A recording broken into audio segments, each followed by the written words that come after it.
We chose a high-quality small wooden block and drew cutting lines on it with a pen. The lines are to define the part of wood that is needed, but they are not final. This is just to make the cutting process easier later on. Next, we used a power saw to cut along the lines. Take your time and go slowly, there's no need to rush. Watching the wood take shape as it's being cut is incredibly satisfying and stress-relieving. After cutting, we carefully cleaned off any wood fibers, ensuring a smooth surface for the resin to bond perfectly in the next step. Now, it's time for the star of the show, epoxy resin, to take the stage. We've chosen a 3:1 ratio epoxy resin for this project.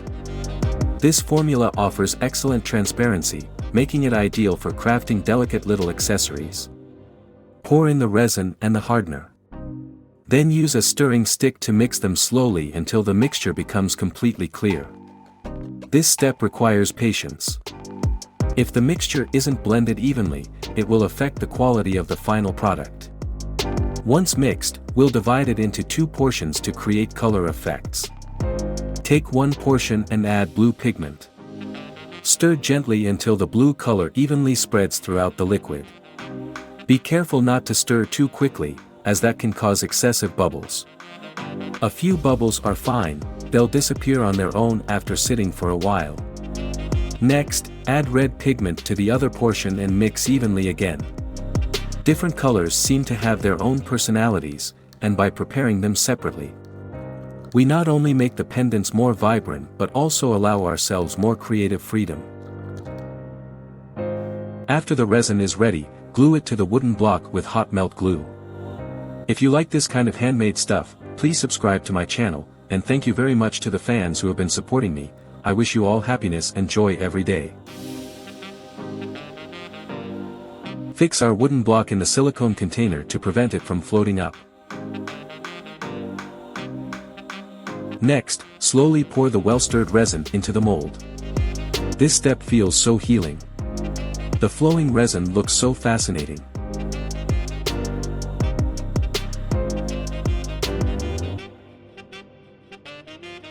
After pouring the resin, the next step is to create colors.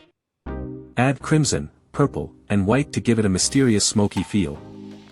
You can also try different color combinations, like gradient colors or rainbow effects. The process of creating casually is the most interesting part of DIY. The colors will gradually blend into the resin, just like an abstract painting. Next, we have to wait patiently for 12 hours. Let the resin cure completely. Enjoy the anticipation of the final look. Once the time is up, we carefully remove the resin from the mold. Even at this stage, the pendant looks very interesting. Although it is still rough, you can already see its potential. Can't wait to see the final results. Next, I start shaping the pendant with a belt sander. First, carefully sand away the excess material, gradually shaping it into a pendant blank. This step seems simple, but it is crucial.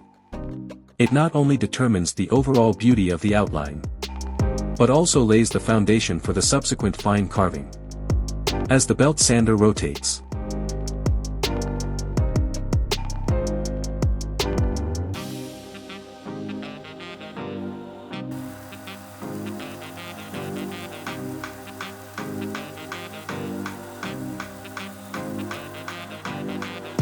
the shape of the pendant gradually emerges.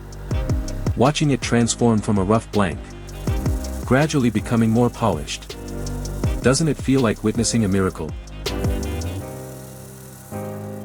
While it is still a bit rough now, you can see the unique potential already. Aren't you as excited as I am already? Can't wait to see how it finally turns out.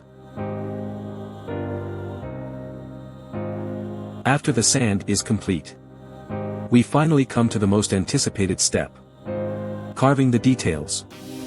This process requires great patience and concentration, because every cut affects the refinement of the pendant. Any negligence may affect the overall effect. First, I change to a small carving cutter head. Gently etch out those delicate lines. This process is like drawing an elegant pattern on a blank canvas. Each carving adds a touch of agility and delicacy to the pendant. Then change to a larger carving cutter head. Outline the deep lines. These lines are like the skeleton of the pendant, adding a sense of three-dimensionality and strength to it. Use the carving cutter to trim the edges of the pendant. Make it into a chamfer effect. Make the whole work more delicate and smooth. This small change not only improves the overall beauty, but also makes the pendant look more refined. With each carving, textures and ups and downs gradually appear. The artistry of the pendant is also improved step by step. Looking at these details come into being. It's like giving it a vivid soul. Can't wait to see the finished product. This step really makes people feel. The charm of handmade art is unparalleled. Then slowly trim the overall details.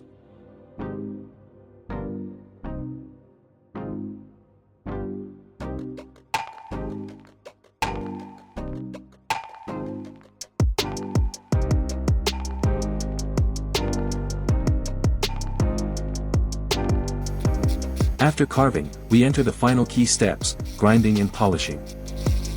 This step seems simple, but it tests patience and concentration. Polishing needs to start from 240 grit sanding rod, step by step finely polished to 3000 grit. This is a long process. Each stage needs to ensure that the surface is smooth and flawless. Let the pendant gradually show its delicate texture. Although the process is slow, but see it a little bit smoother. More transparent, still very rewarding.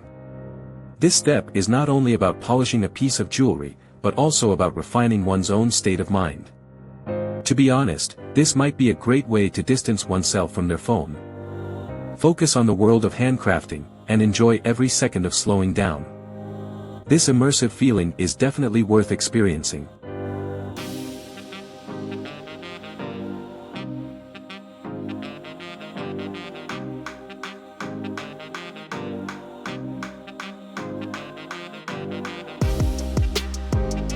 Now the effect is polished to 1000 mesh, it still looks relatively rough. Keep working hard. When polishing, be sure to polish away the marks left by the previous layer, otherwise it will become increasingly difficult to polish away.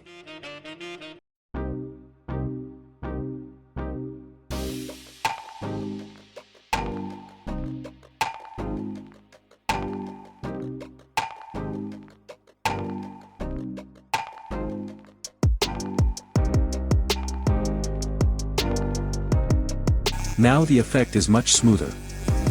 Continue to polish away the fine marks.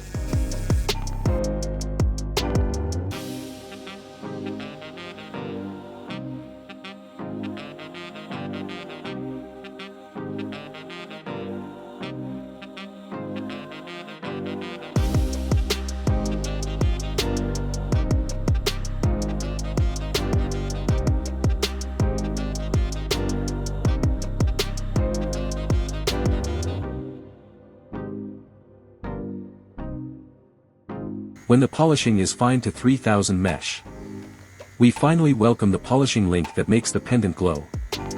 This step is crucial, because it determines whether the pendant can finally show its charming luster. First, apply a layer of polishing paste evenly on the surface of the pendant, which can not only effectively remove fine polishing marks, but also make the surface smoother.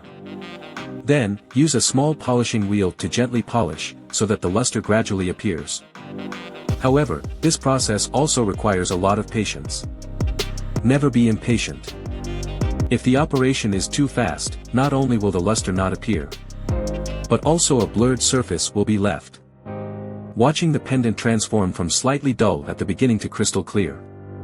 This moment is truly exciting and satisfying. As if each polish gives it a new life.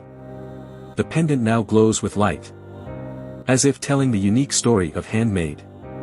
Can you imagine it is only one step away from perfection? To make the pendant even more impressive, the final step is to apply a layer of wood oil. Wood oil can not only enhance the luster of the pendant, but also protect it, and make the wood more durable, while making the wood grain more vivid and vibrant. When the wood oil is evenly applied to the surface, the texture of the pendant is instantly elevated. Look, the surface glitters. The wood grain is delicate and transparent, as if it has been given a layer of life's brilliance. Isn't it fascinating and beautiful? The completion of this moment makes the entire production process even more worthwhile. Now let's show you the final effect of the work. How about it? Isn't it amazing? It's hard to imagine, it was just a normal and humble block of wood at first. After a series of delicate and careful work, it finally evolved into such a peculiar and fascinating piece of art. If you enjoyed this process and the final result, don't forget to like it. Subscribe to our channel, and share it with some friend who also love crafting. See you in our next work, looking forward to meeting with you again.